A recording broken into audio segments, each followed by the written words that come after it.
Cerita ini bermula dari seorang jenderal muda yang akan menjadi jenderal besar, yaitu Nizen dari keluarga Ni yang terkenal begitu arogan di kotanya.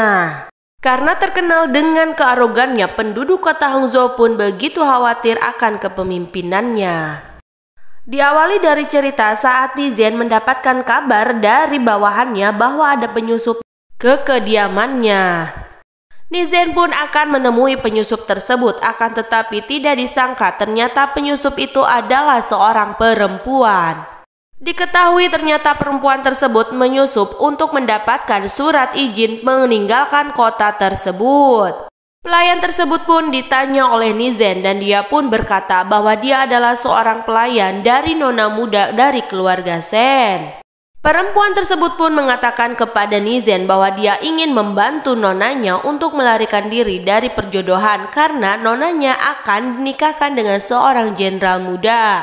Akan tetapi nona muda dari keluarga Sen tersebut tidak ingin dijodohkan dengan jenderal dari keluarga Ni, begitu katanya.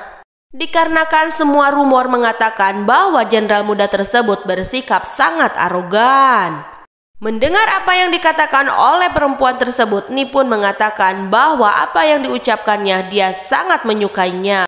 Setelah mendengarkan semua apa yang dikatakan oleh perempuan tersebut, Nizen pun melepaskannya. Akan tetapi tidak disangka perempuan itu malah berontak. Dia pun malah mengancam Nizen. Dia meminta surat izin untuk keluar dari kota tersebut dan Nizen pun memberikannya. Pada saat perempuan itu akan dikejar oleh para pengawalnya, dia pun melarang untuk mengejarnya. Ternyata pistol yang digunakan oleh perempuan tersebut untuk menggertak Nizen adalah pistol mainan yang biasa dibawa oleh Nizen. Ini membuat bawahannya Nizen mengingatkannya kepada Nizen untuk membawa pistol yang sebenarnya. Akan tetapi Nizen tidak menyukai pistol yang sungguhan. Nizen pun mengatakan kepada bawahannya bahwa perempuan itu adalah pelayan pribadi dari nona keluarga Sen. Lanjut ke cerita pelayan dari keluarga Sen tersebut. Dia pun mencari nona mudanya, akan tetapi apa yang ditemukannya begitu mengejutkan. Ternyata majikannya tersebut sudah tidak ada di sana. Dia hanya menemukan pesan yang ditulis oleh nona mudanya tersebut. Ini sangat mengejutkan. Ternyata nona dari keluarga Sen itu telah dinodai oleh beberapa perwira di sana. Yang lebih mengejutkan lagi, dia berpesan kepada pelayannya yaitu Xiodi, mengatakan bahwa dia tidak akan bertemu dengannya. Nona Sen pun mengatakan kepada Xiodi dalam pesannya itu bahwa dia akan membersihkan dirinya yang sudah ternodai. Tanpa menyerah, Xiodi pun mencari nonanya tersebut sampai pada satu danau. Akan tetapi dia tidak menemukan nonanya, dia hanya menemukan sepatunya. Xiodi pun berteriak dan menangis memanggil nonanya tersebut. Dia menyesal tidak membersamainya dengan dirinya. Xiodi sadar bahwa nonanya itu telah meninggalkan dirinya untuk selama-lamanya. Xiodi pun pulang ke kediaman keluarga Sen. Dia mengatakan kepada ayahnya bahwa putrinya tersebut sudah tiada. Tuan Sen pun yaitu ayahnya nona Sen mengatakan kepada Xiodi bahwa ini terjadi karena dirinya sendiri. Dikarenakan nona Sen melarikan diri dari pernikahan yang akan dilaksanakan oleh keluarga Sen dan keluarga Ni. Tuan Sen mengatakan kepada Xiodi hal ini jangan sampai diketahui oleh keluarga Ni karena akan mencoreng nama baik dari keluarga Sen. Setelah mendengarkan apa yang dikatakan oleh Tuan Sen, Xiodi pun hanya terdiam. Dia mengenang apa yang terjadi padanya di masa lalu bersama nona Sen. Dia pun bertekad akan membantu nonanya. Dia akan membalaskan apa yang telah terjadi pada nona Sen. Beralih cerita ke keluarga Ni, ternyata di sana ayahnya dari Nizen mengatakan kepadanya bahwa dia harus membangun citra baik dikarenakan dia sebentar lagi akan menjadi jenderal besar. Selain itu, ayahnya pun mengatakan kepada Ni bahwa Ni harus melakukan lamaran besok hari ke keluarga Sen dan itu tidak boleh ditolak. Ni pun mengatakan dia akan melakukannya. Hari lamaran pun tiba. Nizen pun sudah bersiap untuk datang ke keluarga Sen melamar putri dari keluarga Sen. Setelah menerima kedatangan Nizen, Tuan Sen pun memanggil putrinya untuk menemui Nizen. Putri dari keluarga Sen pun keluar untuk menemui Nizen. Ternyata itu adalah Xiodi. Ternyata Shiodi menggantikan Nona Sen untuk menjadi putri dari Tuan Sen.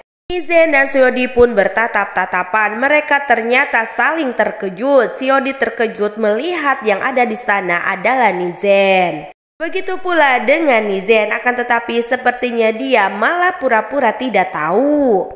Selain berpura-pura tidak tahu, Nizen pun malah mengatakan bahwa ternyata dia tidak menduga bahwa nona dari keluarga Sen sangat menakjubkan, begitu katanya. Nizen pun mengatakan kepada Tuan Sen bahwa pernikahannya ingin digelar besar-besaran. Selain itu dia pun mengatakan kepada Tuan Sen bahwa sebelum menikah pun dia sudah ingin membawa calon pengantin yaitu Nona Sen ke kediamannya untuk tinggal bersama. Belum juga dia mendapatkan jawaban dari Tuan Sen maupun dari Nona Sen yaitu Shiodi. Ternyata datanglah seorang laki-laki yang mengatakan bahwa itu tidak boleh terjadi karena menurut adat leluhurnya itu tidak boleh dilakukan, begitu katanya. Ternyata laki-laki tersebut adalah anak dari Tuan Sen yaitu saudara dari Nona Sen. Akan tetapi penolakannya pun sia-sia karena di sini Nizen bersikeras bahwa itu harus dilaksanakan. Dikarenakan kota Huangzhou adalah kekuasaan dari Nizen, jadi siapapun tidak bisa menolaknya, begitu kata Nizen. Shiodi pun mengikuti apa yang diinginkan oleh Nizen. Dia ikut dengan Nizen ke kediamannya. Dalam perjalanan, Nizen mengatakan kepada Shiodi dia tidak menyangka akan mendapat kejutan seperti ini dari pelayan kecil. Shiodi mengatakan kepada Nizen mulai sekarang dia adalah Nona Sen. Sesampainya di kediaman dia pun disuruh turun oleh Nizen dan di sana dia merasa ragu-ragu, akan tetapi kebulatan tekadnya membuat dia harus menerima uluran tangan dari Nizen. Nizen mengatakan kepada Shiodi bahwa sekarang mereka harus bekerja sama karena masing-masing memiliki tujuan tertentu. Shiodi pun dibawa oleh Nizen ke kamarnya. Di sana dia melihat-lihat isi kamar dari Nizen. Tak disangka ketika dia melihat ke arah Nizen, Nizen sudah membuka pakaiannya. Ini membuat Shiodi ketakutan. Dengan spontan dia membawa pena yang ada di meja sebagai pelindungnya. Nizen pun mendekati Shiodi dan dia mengatakan kepada Shiodi bahwa Shiodi harus melepaskan pena yang dipegangnya. Pena tersebut adalah pena yang berharga untuk Nizen. Nizen pun mengambil pena tersebut dari Shiodi dengan caranya. Itu membuat Shiodi hanya diam terpaku. Keesokan harinya Shiodi pun dibawa oleh Nizen untuk mencoba pakaian pengantin yang akan dipakainya dalam pernikahan mereka. Shiodi pun merasa kesal kepada Nizen dikarenakan setiap pakaian yang digunakannya tidak cocok dengan selera Nizen. Sampai akhirnya Shiodi pun membangkang pada apa yang diperintahkan oleh Nizen. Pada saat itu mereka malah saling berdebat, memperdebatkan siapa yang seharusnya memerintah, begitu kata mereka berdua. Apa yang dikatakan oleh Nizen kepada Shiodi tidak berpengaruh sama sekali. Shiodi tetap tidak takut kepada Nizen. Sehingga ini membuat Nizen harus melakukan sesuatu yang di luar pemikiran dari Shiodi.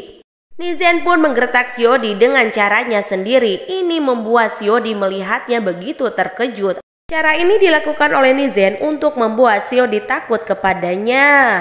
Setelah apa yang dilihatnya, apakah Shiodi akan menuruti semua yang dikatakan oleh Nizen?